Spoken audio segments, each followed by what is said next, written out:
Orinasa mahery ny roapolo no efa mivonona ny iverina eto Madagasikara noho ny fiverenan'ny AGOA. Amin'izao fotoana izao tsy misy afa-tsy ny 12 tamin'ireo 13 nahazo tombony tamin'ny AGOA hatramin'ny taona 2024 sisa no tavela eto Madagasikara. Rapitsy no fantatra ireo fepetra takina ahafahan'ireo orinasa eto Madagasikara mahazo tombony amin'ny fanamorana ny fanondrana entana makany Etazonia amin'ny alalan'ity vondrona arabaritra ity. Tsy mbola mahafapo ireo mpamatsy vola ny fomba fitantanana ny raharaham-panjakana eto amintsika. Mbola tsy mety hitafapetraka ny fitondrana tsara tantana izay isan'ny fepetra notakian'ireo mpamatsy vola mba hiverenan'ny famatsiana sy ny fiaraha-miasa araka ny tokony ho izy.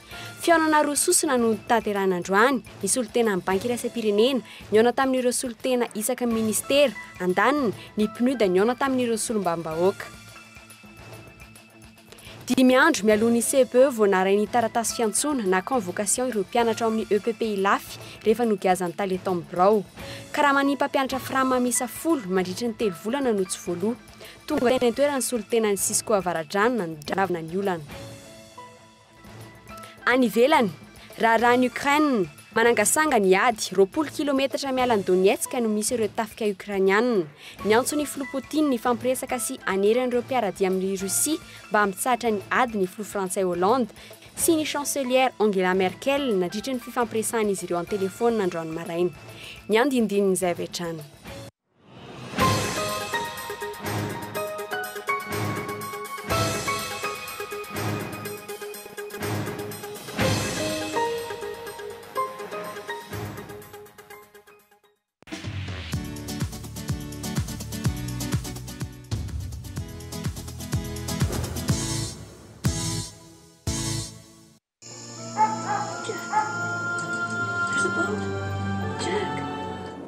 Avec Philips, entrez dans un monde de rire,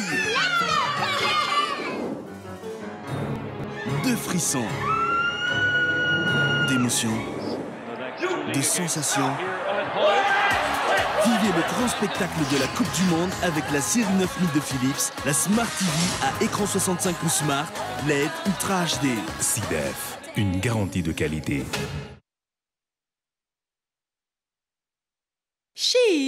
Inona ihany ary reto tasy mety afaka amin'ny lambako reto nandramana daholo ty karazana vovon-tsavony rehetra rehetra ty fa tsotra kely mivaolana kia inona ary zany io vovon-tsavony maka vovon-tsavony maka kia vovon-tsavony maka tsy mampiasa maka avy hatrany dia maka vie vovon-tsavony maka loto rehetra tsy manimba lokona fiara vovon-tsavony maka sady manitra ireny mandroatra tsara vovon-tsavony mampalefaka hoditra tsy manimba tanana vovon-tsavony manala ny tasy rehetra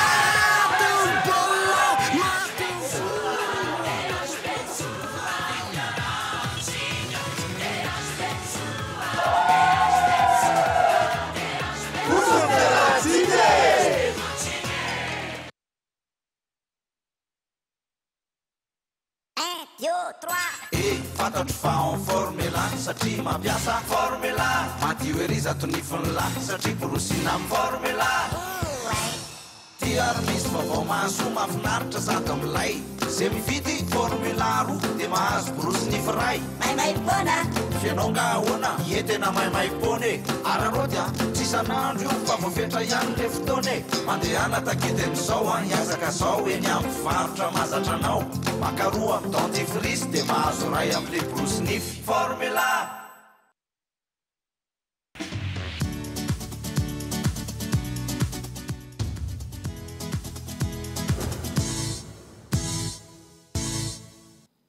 Tompoko lasy tompoko vavy ankafaliana indray no itsidihan'ny sampana fampalalam-bavao ny tokantranonao amin'ity takariva ity miara-podoboko ary manasinao mpanajana anaraka ny antsipiriam-bavao hatramin'ny farany.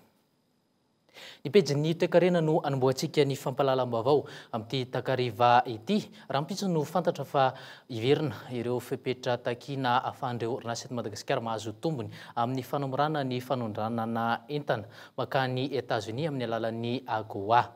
Ivelatra amin'ny vokatra hafa ankoatran'ny lamba na ny textile ihany koa ny AGOA. Efa miomana ny iverina eto amintsika ireo orinasa nikatona noho ny fampiatona ny AGOA tamin'ny taona 2024. Ny andindininy miaraka amin'ny Niandro Ndrenarso. Vokatra 707 no afaka ahondrantsika makany États-Unis amin'ny alalan'ny AGOA amin'ity taona ity. Orinasa maherin'ny 20 kosa no efa mivonona ny iverina eto Madagasikara noho ny fiverenan'ny AGOA. Amin'izao fotoan'izao tsy misy afa-tsy 240 tamin'ireo 230 nahazo tompony tamin'ny AGOA hatramin'ny taona 2024 sisa no tavela eto Madagasikara. Tsy ireo vokatra vita amin'ny lamba na textile fotsiny ihany, fa isany tafiditra anatin'izany ihany koa ireo vokatra hafa vita eto Madagasikara. Isany koa ny fifanankalozana traikefa eo amin'ny mpandraharaha Amerikana sy Malagasy. Ny textile fotsiny zany satria zay ny ahafantarantsika ny AGOA hatramin'izao fa misy zavatra be dehibe hafa ankoatran'ny sakafo 7800 articles dont l'artisanat. Donc mivonona amin'izay zany ireo artisansika reo hanao zavatra tsara fa tokony ho exportena. Dia misy koa zavatra tsara ho an'ny secteur privé satria mety ho invitevana ry zareo ho an'ny États-Unis ny olona ao amin'ny privé mba ahitany zavatra any ary même chose ny olona avy any États-Unis ho tonga aty amintsika aty. Isan'ireo andray anjara amin'ny atrikasa izay ho tanterahana rahampitso, ireo mpandraharaha eo amin'ny sehatra tsy miankina, ireo mpikambana eo anivon'ny governemanta malagasy sy solontenan'ny firenena Amerikanina ary ireo manam-pahaizana manokana avy amin'ny East Africa Trade Hub izay hitondra tohana ara-teknika ho an'ireo orinasa afrikanina sy firenena mba ahafahany mifaninana eo amin'ny tsenan'ny AGOA. Fa maika mihitsy zay karakara le séminaire rapitso ahafahana manazava amin'ny secteur privé hoe ina daholo zany le critères sy zavatra ilaina atao mba ahafahana mandray tombontsova anatin'ny AGOA. Dia chargé d'affaires ao amin'ny ambassade des États-Unis andray fitenenanao dia anisan'izany koa misy ministre vitsivitsy avy ao amin'ny gouvernement zay hitondra fanazavana ihany koa. Miaraka amindreo expert avy amin'ny East Africa Trade Hub. Tsy ho an'ny eto Madagasikara ihany mifarana amin'ny taona ho avy ny fanamorana ny fanondranana entana makany ivelany amin'ny alalan'ny AGOA. Mbola isa nefa ny fifandresen-dahatra mandritra ny fihaonana tampon'ny AGOA atao any Washington izay andraisan'ny filoham-pirenena malagasy anjara. Manantena ny ministra Julie Etienne Roland fa raha toa ka tsy hitony ny AGOA dia tsy maintsy hisy solony apetraka. Raha tsy hivina, $270 no vola very tamin'ny Madagasikara tamin'ny fahatapahan'ny AGOA na ny African Growth and Opportunity Act. $240 miliara isaky ny enim-bolana kosa no ampidiriny ny fanondranantsika entana makany États-Unis. Enim-bolana aty aorian'ny ny akaran'ny filoha Ery Rajaonarimampianina teo amin'ny fitondrana mitaky tondrozotra hirosoana amin'ny fitondrana tsarantantana ny mpamatsy vola. Amin'ny ankapobeny dia tsy mbola mahafapo ireo mpamatsy vola ireo ny fomba fitantanana ny raharaham-panjakana eto amintsika. Mbola tsy mety tafapetraka ny fitondrana tsarantantana izay anisan'ny fepetra mbola notakin'izy ireo mpamatsy vola ireo hatrany mba iverena ny famatsiana sy ny fiara-miasa araka ny tokony ho izy. Fihaonana sosina araka izany no tanterahana androany ho fametrahana io fitondrana tsarantantana io. Eo aloha ny solotenan'ny banky iraisam-pirenena niona tamin'ireo solotena isaky ny ministera, izy andany kosa ny PNUD niona tamin'ireo solombavim-bahoaka izay tetsy amin'ny espace terre Ankatso. Arahantsika ny fanadihadiana miaraka amin'ny Erinirina Rabary. Ny tsy fisian'ny fitohizam-pahefana no mampikatso ny fametrahana ny fitondrana tsarantantana. Hevitra ny iraisan'ny rehetra io nandritra ny fivorian'ny solotenan'ny banky iraisam-pirenena sy ny solotena avy amin'ireo ministera tsirairay. Nandritra ireo fitondrana ny fanesy teto, tsy nisy politika matitra nametrahana fitohizam-pahefana io, fa izay mitovitovy fomba fijery amin'ny mpitondra ihany ny mahaseza. Mbola hitan'ny baribary izany ankehitriny amin'ny fanoloana ireo tompon'andraiki-panjakana eny amin'ny ministera. Maro amin'ireo teknisianina sy tompon'andraikitra efa nafeny asa hatramin'izay nosoloana olo-baovao ka mahasarotra ny fitohizan'ny asa. Ilaina ny fametrahana tondrozotra arahana hirosoana amin'ny fitondrana tsarantantana hoy ireo mpamatsy vola androany. Atelier androany ity moa zany dia mametraka feuille de route. Feuille de route amin'ilay efa mbola volana sy fanatanterahana an'io programme national ny fanjakana tsarantantana io. Dia misy délai zany hoe asa rovina ny tafavoaka ny ohatra hoe ny document stratégique. Voaravina ny document stratégique, rovina ny ataon'ny fifanarahana amin'ny mpamatsy vola. Rovina ny tanterahana ny asa ahoana nanatanterahana an'le hoe asa isan-karazany. Ny PNUD kosa dia nametraka mazava fa tokony omena toerana ny vehivavy eo amin'ny sehatra rehetra. Tokony hisy ampahany atokana ho an'ny miralenta ao anatin'ny teti-bolam-panjakana manaraka raha ny toromarika izy ireo hatrany. Tokony hitovy ao anatin'ny teti-bolam-panjakana manaraka eo ny anjara toeran'ny lehilahy sy ny vehivavy. Izany hoe tokony ahitana taratra ny miralenta izany. Ankoatra ny sehatra omena ny vehivavy olom-boafidy sy ny tompona andraiki-panjakana eo amin'ny sehatra politika, ny fandraisana andraikitra ireo olom-boafidim-bahoaka, ny fahaleovan-tena ny fahefanam-panao lalàna manoloana ny fahefanam-panatanteraka, mbola sarotra ny manome noti tsara n'ireo fepetra ireo eto amintsika amin'ny endrika isehoana raha-pirenena ankehitriny. Ny zava-misy mbola maro ireo endrika kitranantrano hita eny amin'ireo sampam-pandraram-panjakana rehetra. Maro ihany koa ireo zava-mitranga tsy mazava amin'ny vahoaka malagasy. Tontolon'ny politika kosa indray efa nionatra amin'ny ela ny fanatanterahana ny fifidianana ny avy ao anivon'ny senita hoy ny mpampakateny Fano Rakotondrazaka androany raha ny vahiny tao amin'ny onjam-peo Cool FM nandritra ny fandaharana tafatafa izay niarahana tamin'ny mpanao gazety Sinez Raharsan. Tsy manana olana amin'ny fikarakarana ny fifidianana ny senita ankehitriny raha ny nambarany na ireo fifidianana solombavy-maboaka averina izany na ny fifidianana kominaly. Raha ny fanazavany tamin'ny mpanao gazety mpikambana ao amin'ny senita ety hatrany miankina amin'ny fahavononan'ny fanjakana ny firosoana amin'ny fifidianana na tsy. Nampazivony ihany koa fa tokony ho ny fanjakana no miantoka ny ampahany betsaka amin'ny fikarakarana ny fifidianana noho izany hitataratra ny fiandrianam-pirenena raha ny fenitra tokony arahany. Arahantsika hatrany ny andindininy.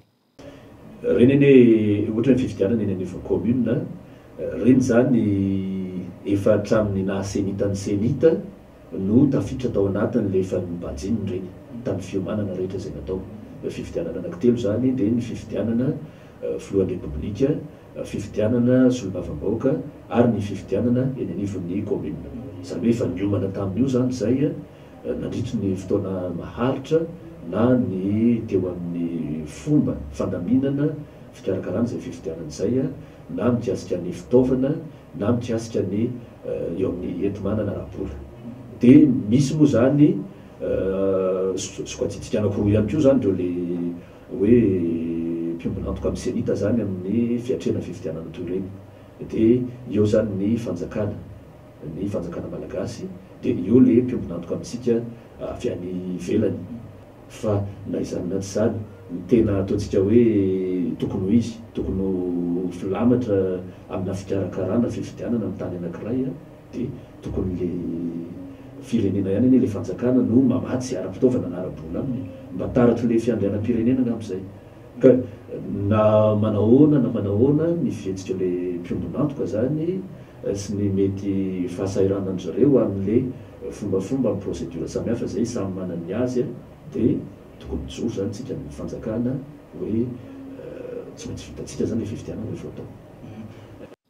Andriamatoa Fano Rakotondrazaka tao amin'ny fandaharana tafatafa niaraka tamin'ny mpanao gazety Sinez Raharsan iny narahantsika teo iny. Fa any amin'ireo orinasa afakaba no fantatra fa isian'ny herisetra ara-tsaina amin'ny toeram-piasana betsaka indrindra. Ny tsy mbola nanasoniavan'ny Madagasikara ny fifanarahana iraisam-pirenena mahakasika ny fahasalamana sy ny fiarovana any amin'ny toeram-piasana no antony tsy isian'ny fampiarana raha nambaran'ny talian'ny fikambanana iraisam-pirenena momba ny asa eto Madagasikara androany. Ny fatsapan'ireo mpampiasa mivondrona eo anivon'ny groupement des entreprises de Madagascar ny mahazava-dehibe ny mahaolona ao amin'ny toeram-piasana no anisan'ny antony ny karakanan'ny hetsika androany sy rahampitso. Ny andindininy. Mahery ny roa tapitrisa isan-taona no maty noho ny lozana aretina any amin'ny toeram-piasana. Hatramin'ny 10 tapitrisa ihany koa no marary noho ny aretina teraky ny asa raha ny salanisa avy amin'ny fikambanana iraisam-pirenena momba ny asa. Ho an'i Madagasikara manokana tsy misy ireo salanisa ireo no isika tsy mbola nasony ny fifanarahana iraisam-pirenena mahakasika ny fahasalamana sy ny fiarovana any amin'ny toeram-piasana. Tsy ny herisetra ara-batana ihany no tokony ho tafiditra ho isan'ny aretina any amin'ny toeram-piasana fa eo indrindra ihany koa ny herisetra ara-tsaina. Na ny risques psychosociaux mbola tsy ao anaty ny considéré comme maladie professionnelle. Azonareo ary zay isan'ny mety ho résolution n'izao atelier zao mba handraisana ny stress au travail sy zavatra ohatran'izany comme maladie professionnelle satria hatramin'izao mbola tsy indemnisé zany hoe mararandona dia omena effet radicaux sy ny sisa fa tsy considérena le izy comme problème du milieu du travail. Misy amin'ireo mpampiasa eo amin'ny sehatra tsy miankina na miankina amin'ny fanjakana no manarotry tsy fidiran'i Madagasikara ho isan'ny manaiky fifanarahana iraisam-pirenena mahakasika ny fahasalamana sy ny fiarovana any amin'ny toeram-piasana io. Isan'ny fepetra takian'ireo mpamatsy volako avy any ivelany ihany koa anefa ny fanarahana ireo lalàna amin'ny feny asa noho izany miantoka ny lazany maneran-tany. Ohatra zao tsy misy investisseur américain tonga eto ary teneniko aminareo hoe hiaso anatin'izay tontolo izay satria raha sanatriany vavy ka misy olona maty ao anatin'izy dia le firme mihitsy le compagnie mihitsy no ratsy-endrika eran-tany ary dia boycotten'ny clientèle rehetrarehetra ny produit le firenena produit les entreprises donc tsy intérêt mihitsy tonga eto marina fa mety misy ny investisseur misy karazana investisseur mety mila an'izany fa ny tena investisseur tena tokony izy tsy mila an'izany izy. Raha ny fanadidinana tao eo amin'ny lafiny toe-karena miteraka fatiantoka hatramin'ny 4 isan-jato ny ari-karena fahobe maneran-tany ny aretina sy ny loza any amin'ny toeram-piasana. Ny fahatsapan'ireo mpandraharaha tompon'ny orinasa eo anivon'ny groupement des entreprises de Madagascar zany no antony nikarakarany ny atrikasa mahakasika ny fivoretan-tsaina sy ny herisetra any amin'ny toeram-piasana androany sy rahampitso.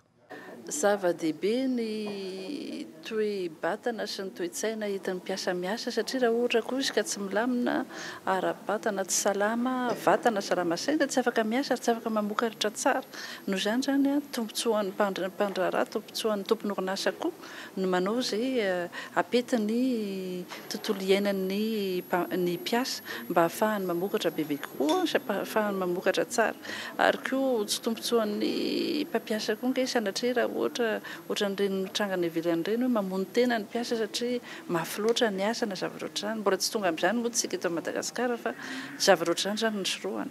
Misa 7 ireo teboko amin'ny fanarahana iraisam-pirenena mahakasika ny fahasalamana sy ny fiarovana any amin'ny toeram-piasana. Fanajana ny zoma olona sy ny fikatsahana tombony betsaka kokoa no antony nametrahana izany taorian'ny fanadidinana tao. Fa anisan'ny nivoaka tamin'ny alalan'ny filan-kevitra ny gouvernement tamin'ny 17 ny volana May lasa teo ny didy andraisana mpitandro ny filaminana vaovao. 70 élèves officiers sy 20 élèves officiers médecins no raisina atreto tsy manana paikady matipaika sy maharitra momba ny fampitaovana sy ny isan'ny mpitandro ny filaminana ny fiarovana malagasy aniova isaky ny fitondrana ny politika ny fiarovana malagasy arahantsika ny andindiny. Angatahan'ny foloalindany ananana lalàna amin'ny feny fandarana asan'ny mpitandro ny filaminana na loi de programmation militaire. Voafaritra ao anatin'izany ny tety andro andraisana ny mpitandro ny filaminana ny vola eto manatanteraka ny asan'izy ireo ny tety andro isian'ny fampitaovana ny foloalindahy. Ny zava-misy tsy voafaritra mazava avokoa ireo rehetra ireo. Miankina tanteraka amin'ny fitondram-panjakana sy ny fitaom-piasana no iovavany izany hatramin'izay.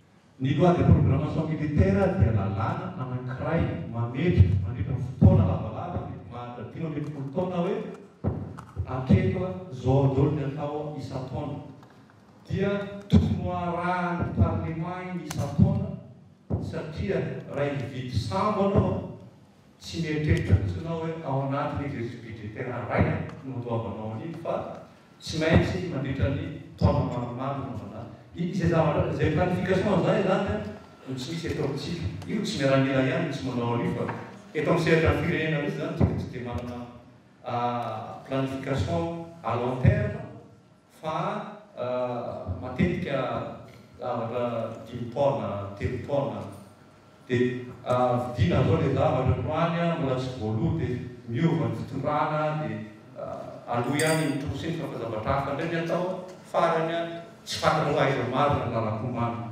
Ankehitriny miompana amin'ny sehatry ny fiarovana ny harem-pirenena ny foloalindahy raha ny fanazavan'ny ministra hatrany. Amafisina ny fiarovana ny sisin-dranomasina sy ny abakabaka. Antony nivezivezen'ny ministra tany ivelana raha ny fanazavany nijerena akaiky izay tokony iaraha-miasa amin'ny firenena takan'ny Israela ohatra. Ankoatra ny fampitaovana izay efa noresahan'ny filoha Rajaonarimampianina dia voaresaka tany koa ny fanofanana ny foloalindahy malagasy. Ny sokatra tamin'ny faha 1 ny volana Jona teo ny fidirana ao amin'ny andian'ny fahavalo amby 30 ao amin'ny Akademia Miaramila ary mifarana amin'ny 1 Septambra ho avy izao. Manomboka amin'ny 2 Septambra kosa ny fanadinana. Misy ny fandraisana ireo mpianatra ao amin'ny medicine taona fahatelo, fahefatra, fahadimy ary fahaenina. Mifarana amin'ny 2 Oktobra ny fandraisana ny antota taratasy ho an'ireo mpianatra ireo. Nilaza kosa ny birao misahana ny ady amin'ny kolokolo sy ny ministeran'ny asam-panjakana fa principe de méritocratie no apetraka izy ireo amin'ny fifaninanana.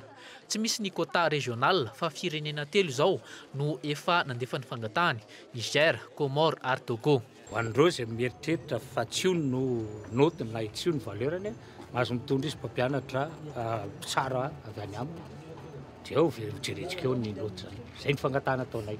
Fangatahana faharoa dia ny hoe engavianay kosa zany ho fanampiana avy any aminareo mpanao gazety na avy amin'ireo mpiadina. Matetika manko ny olana dia ny zavatra misy dia zahay zany tsy mahafantatra fa misy olona nefa any ambadika any mitonona ny anaranay ka dia izay zany fiangaviana raha misy raha sendra misy izay dia aleo zany mba omenareo anay zany izay olona manao izay any ambadika. Andrasana kosa noho izany ny fiatraikan'izay fandraisana mpitandron'ny filaminana izay amin'ny Seramba-be-bahoaka. Momba ny fetim-pirenena frantsay kosa, mpianatra manamboninaitra 4 no isoltenan'i Madagasikara hanao matso mandritra ny fankalazana izany fety izany.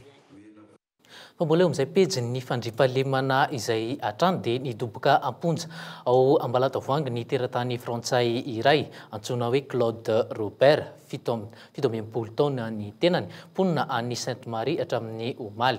Ny raharaha na rendrika an'ilay sambo antsoina hoe Rowina no anton'izany.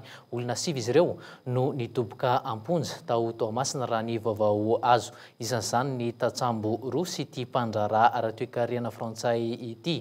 Ny zava-nisy araka ny ampitam-baovao azo androany, nisy nanodikodina ny jirofo 12 taona izay nambara fa rendrika ny araka tamin'io sambo io izay ahina ho natao fanahininany na rendrika izany.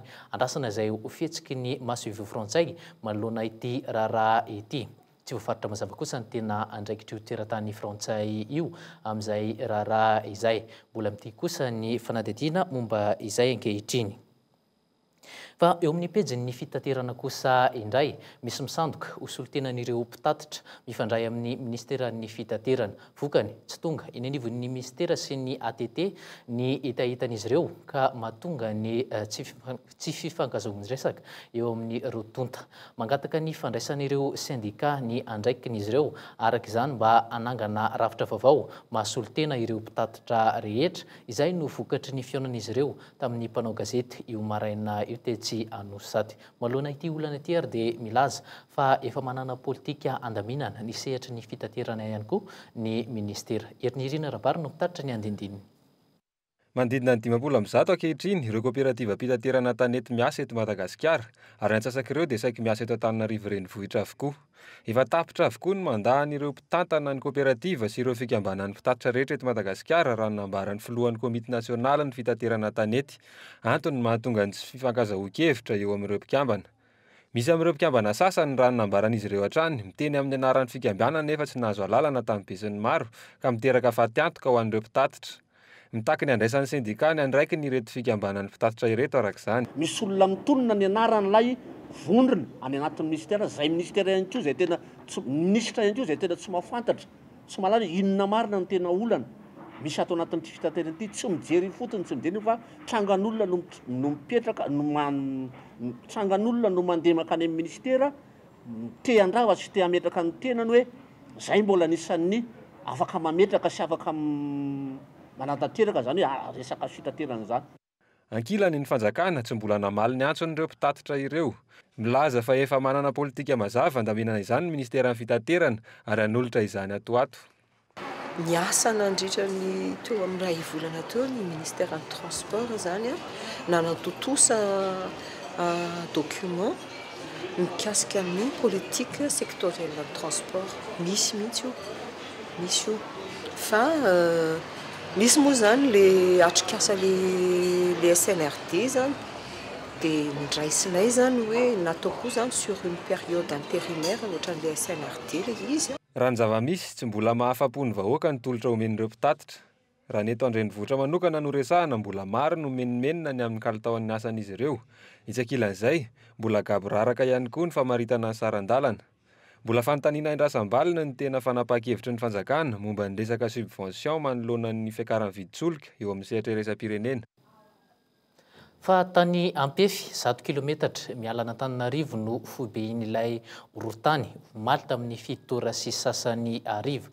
Magnitude 3.4 ny tanjany, 2 kilometatra tany ambanin'ny tany no nisy azy ary 20 sy 400 sekondra azafady ny faharetany. Hatreto tsy mbola misy hatramin'izao ny fitaovana fitsirihana manokana ny fahatongavana efa vonona ary manana fitaovana iatrehana izany kosa isika eto Madagasikara raha nambarana ny tompon'andraikitra misahana ny arloza voajanahary Gaëtan Andretsilavo. Fandroana izao no nare horohorontany teto andrenivohitra tamin'ity taona ity, ny volana May lasa teo ny voalohany ary omaly ny faharoa. Magnitude 5 ny voalohany, magnitude 3.40 ny omaly. Misy horohorontany tsy latsaky ny 4 isan'andro eto amintsika, saingy tsy heno izany noho ny akeliny. Niakatra magnitude 3.1 izany omaly, antony nahatonga ny fisian'ny fandrenesana azy, indrindra ho an'ireo toerana ambony. Ho an'ireo mpikaroka, isan'ny toerana sokajeno foiben'ny horohorontany ny faritra Itasy. Ny faritra iny zany faritra filaza azy hoe zone sismika mihitsy izy. Zany hoe faritra misy horohorontany matetika, efa nisy horohorontany matetika hatrizay dia izy moa zany ny fomba hoe inona mahatonga ny horohorontany mihitsy satria avy amina faifainy mihetsika dia ao misy ao dia izy mihetsika matetika. Ny misy fotsiny ny période mampietsika anazy mafimafy aloha matetika eo amin'ny faraparan'ny taona eo sy faraparan'ny taona eo ny tena betsaka.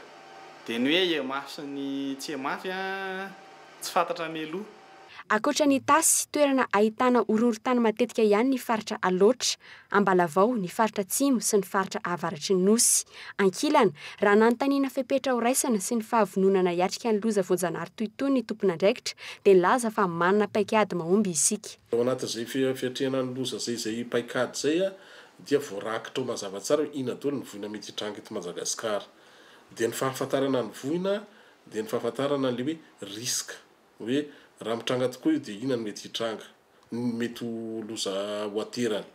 Ny fahafantarana koa hoe aiza daholo ny toerana marifo, na ny fahafantarana koa hoe aiza ny atao hoe point sensible, dia inona ny tokony hatao manoloana an'ireny. Dia izay zany zavatra efa hoe voarakitra anatina bokintsika daholo zay dia manatanteraka fotsiny tsika zany rehefa misy zavatra mitranga, ohatrany hoe horohorontany na hoe sanatria hoe misy barrage vaky mitovy amin'ireny tsisy valaka hoe miakatra ny rano dia inona ny tokony hatao mialohan'ny vakisan'izay efa misy ny fanaraha-maso sy ny sisa sy ny sisa. Zany hoe voarakitra daholo zany zay amin'ilay paikady pirenena. Tsy mitovy amin'ny rivo-doza sy ny tondra-drano ny horohorontany raha ny fanazavana azo hatrany.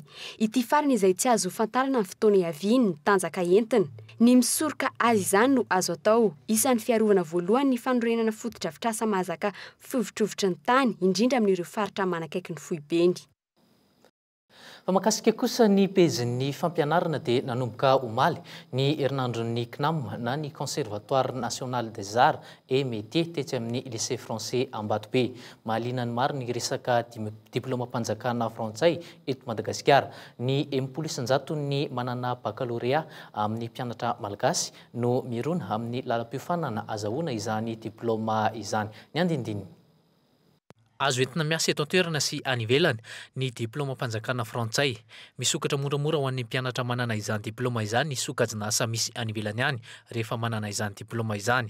Ankoatra izay, mari-pahaizana misy lalam-piofanana manokana no azo avy amin'ny diplômam-panjakana frantsay na spécialisation. Antony mampiavaka azy amin'ny diplôma malagasy. Ny diplôme délivré ny CNAM, diplôme français, zany hoe contenu ny CNAM université française, dia diplôme français zany délivrena n'aiza centre misy CNAM eran-tany dia ny CNAM Paris foana ny délivré ny diplôme. Ny CNAM moa université professionnalisante, dia zay mahasamihafa kely azy amin'ny université hafa, tsy naka spécialisation izy par rapport amin'ny université hafa, zany hoe misy spécialisation kokoa zany tsy voatery hoe gestion des gestions fotsiny fa misy misampany gestion des organisations na koa hoe commerce et développement international. Arakaraky le fianarana tiany ankizy atao sy arakaraky ny asa izay eritreretiny atao any orinany. raha ny fahazahoana ny diplôma indray na ny fanadinana tsy ilana fivoahana ny Madagasikara izany nefa ny ministeran'ny fampianarana frantsay ihany no mamoaka azy ary mitovy lenta amin'ny diplôma mpianatra eny amin'ny université any ivelany.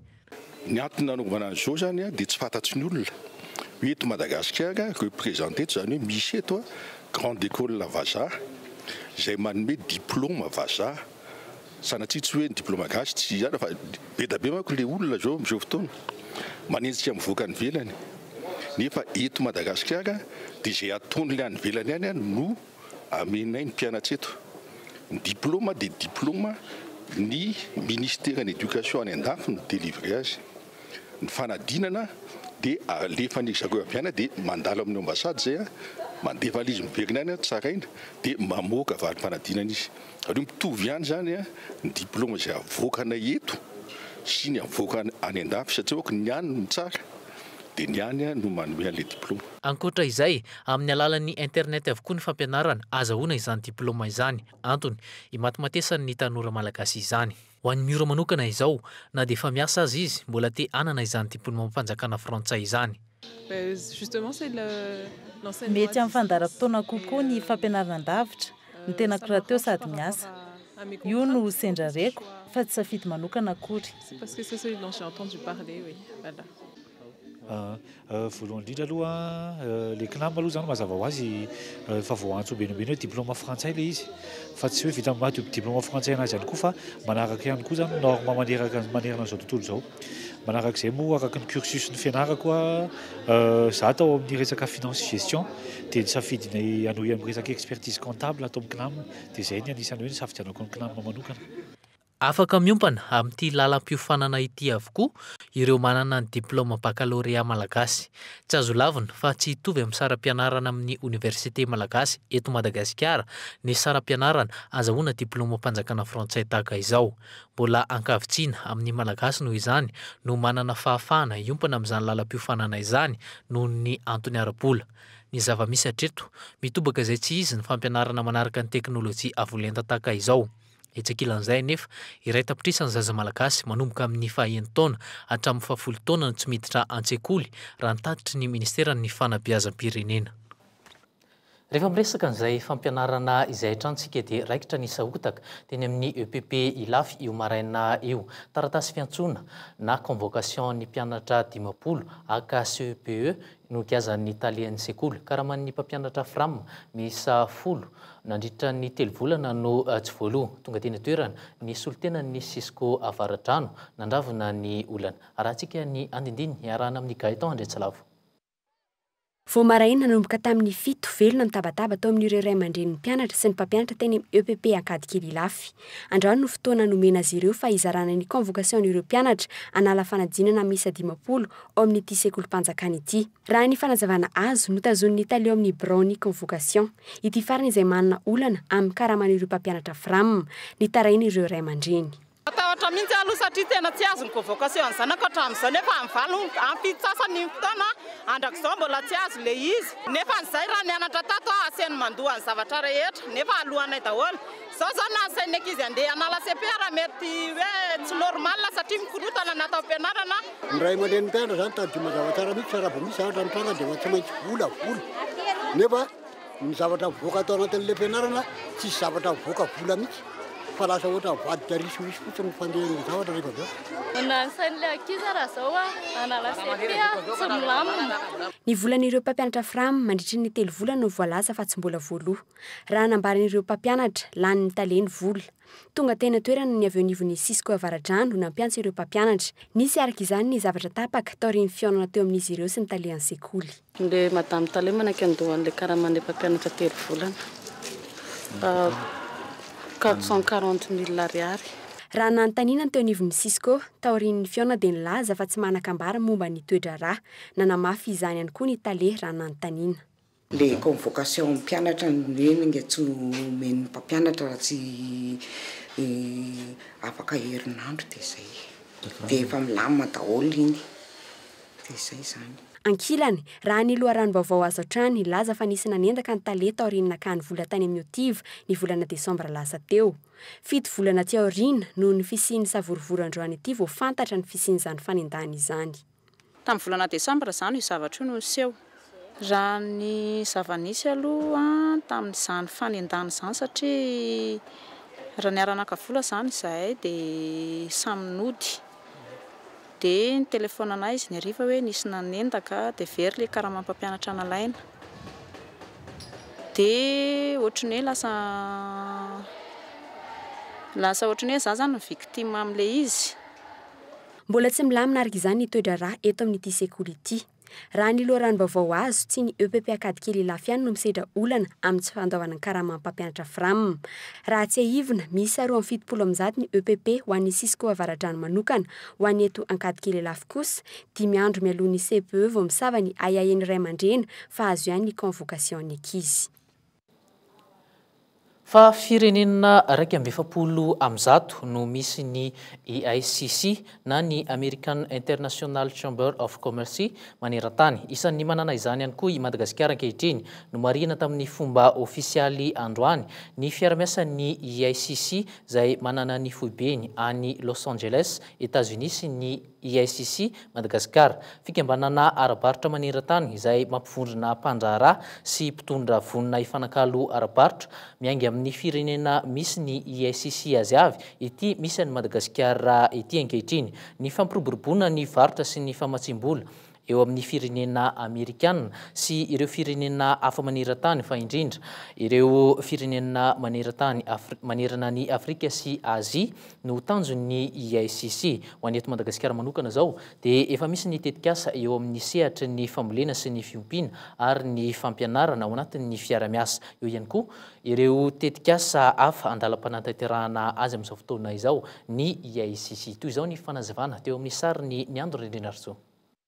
Ilay sokatra globalanina Chine sy Madagasikara efa manamboatra demande izao. Manangana école anglaise américaine atao zao mitady toerana mitady tany zao. Fa ny vola dahoana ACC internationale vavony efa manampy. Misy kisa eto tsika malagasa kisa misy 20 personnes isan-taona mety mandeha États-Unis gratuit mianatra, mandeha Chine mianatra. Ifadika eo amin'ny pejin'ny fanatanjahantena kosa indray sika ankehitriny miandro fatratra ny fitsanganan'ny Federasiona Malagasy ny box ireo mpikatroka sy talie teknika nasionaly manerana ny Madagasikara eto amintsika amin'izao fotoana izao. Tsotra ny antony tato anatin'ny taona maro izay no tsy nisin'ny Federasiona noho ny antony tsy mazava amin'ireo mpikatroka izany taranja izany ka angatan'izy ireo ny ministeram-pia mba hanao ny fifidianana. Toy izao ny fanampanazavana teo amin'ny sariny Maritsona. Malahelo ihany zahay satria tsy fantatra mihitsy hoe roviana ty fifidianana ny président fédération ty fa dia mijaly reto atletanay reto miandry hoe raha oviana marina vao tena mba ho petraka amin'ny ara-dalàna le fédération malagasy ny ady totondry. Noho tsy fisian'ny fédération amin'izao fotoana dia ny antso ataonay zany a manantena izahay fa tsy maintsy hijoro ny fédération atoato ny eninay farany zao dia hoe avant ny volana août no 15 juillet zany no hijoro ny fédération. Tsy naotsika na dia championnat d'Afrique arany na dia ohatra hoe match amical entre ohatra na dia tatsy Afrique fotsiny tatsy Afrique du Sud fotsiny arany.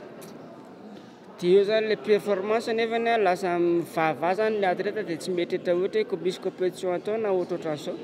Dia lasa manao entraînement zany le athlète fa manao entraînement tsarizary tsy misy compétition dia vomaika zany lasa voraka tena ohatrany hoe tena tsy mikasy tsy mieritreritra mihitsy zany tena mariny. Takany mazatra dia ny vaovao iraisam-pirenena no amaranantsika ny fampahalalam-baovao raha ny Ukraine miamafy ny toedra rà any an-toerana ahina hiteraka korontana sy ady mangatsiaka amin'ny endriny vaovao ny zava-misy ankehitriny somary mangina ny ary tsy mahita afitsoka loatra ny firenena mikambana androany ny antson'ny filoha Poutine ifampiresaka sy anery an'ireo mpiaradia amin'ny Russie mba ampitsahatra ny ady ny filoha François Hollande sy ny chancelière Angela Merkel nandritran'ny fifampiresahan'izy ireo en telefona miomana hiatrika ny ady goavana kosa ireo miaramila ukrainiana etsakila amin'izay arahantsika ny andindiny. Nitava tamin'ny filo Poutine ny filo frantsay Hollande sy ny chancelière Merkel io maraina io tamin'ny alalan'ny Anson Tarby.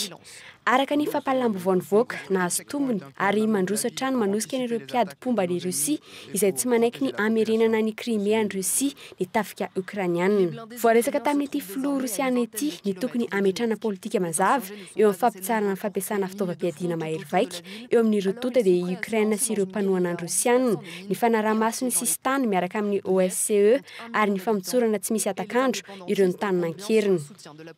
Nangataka tamin'ny filoha Poutine mba haniry ireo separatista ifampiresaka amin'ny fanjakana Ukrainiana ireto farany ary ijeringana miaraka ny vahaolana. Ito tsy ela ny firesahana manaraka eo amin'ireto filoham-panjakana ireto miaraka amin'ny filoha Ukrainiana Petro Poroshenko. Etsakilan'izay androany andry manohy ny fanoheran'ireto tafika Ukrainiana ireo mpanoana ny Russie any Donetsk ary miomana ny fandalovana ireto mialamila ny Kiev ireto. 20 kilometatra miala ny Donetsk no misy an'ireto miaramila Ukrainiana ireto io arivo io. Mahatratra ray tapitrisa ireo mponina ao Donetsk izay mitana ny fahaleovantenany manoloana ny Ukraine. Manatena ny fanohanan'ireo mponina ny tafika ao an-toerana manoloana ity fifandona atao anatin'ny andro vitsy ity. 700 mahery ireo miaramila nanao ny asany raha ny fantatra ary tsy afaka nitsoaka manoloana ny ady mandreza ireo ihany koa amin'ireto tafika ireto. Dia iny ihany koa tompolasy tompoko vavy no manakatona ny fampahalalam-baovao lehibe ato amin'ny fiteny malagasy tamin'ity takariva ity. Aza tonoina fa aoriana izao fampahalalam-baovao amin'ny fiteny malagasy izao dia ny fandaharana tanànantsika sy ny almanaka no arahinao ary ny sampana fampahalalam-baovao eto amin'ny fahitalavitra kolo sy ny onjam-peo kolo kosa dia manome fotoananao anaraka ny fampahalalam-baovao lehibe amin'ny fiteny frantsay izay iarahana amin'ny Sandra Raharjon izay amin'ny valora sasany izany hoe rehefa avy eo zany. Dia izay ihany koa no manakatona ny fampahalalam-baovao tamin'ity takariva ity. Saorana ianao nanaraka izany hatramin'ny farany veloma tompoko.